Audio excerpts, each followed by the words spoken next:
Hello guys, welcome back. New ब्लगमा स्वागत छ तपाईहरुलाई। मेरो नाम हिरा बहादुरमा। सम्पूर्ण देश विदेशमा जति पनि दाजुभाइ दिदीबहिनी हुनुहुन्छ उहाँहरूलाई पनि विशेष गरेर माया अनि नमन गर्न चाहन्छु। र आजको जे जस्तो ब्लग लाग्छ तपाईहरुलाई छोटो मिठो ब्लग हो र मन परेको खण्डमा च्यानललाई पनि सब्स्क्राइब गरिदिनु होला। यसै गरी मसँग साथी जोड्न चाहनुहुन्छ भने पनि मेरो च्यानलको त्यहाँ बटन हाल्नु होला, त्यसलाई क्लिक्क पारिदिनु होला अनि हामीसँग साथी जोडिनु होला भन्न चाहन्छु। र यही हो कुरा त। अब के छ र म दुखेको विशेष कुरा त यही हो। सम्पूर्ण मेरा साथीहरूलाई मैले पनि साथी बनाउन खोजेको छु।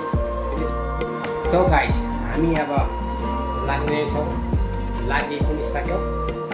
अब जे जस्तो भिडियो लाग्छ छोटो मिठो मन पराइदिनु होला, माया गरिदिनु होला धेरै अनि त्यही नै हो कुरा त। के छ र भिडियो मन परेको खण्डमा प्लिज च्यानललाई पनि सब्स्क्राइब गर्नु होला।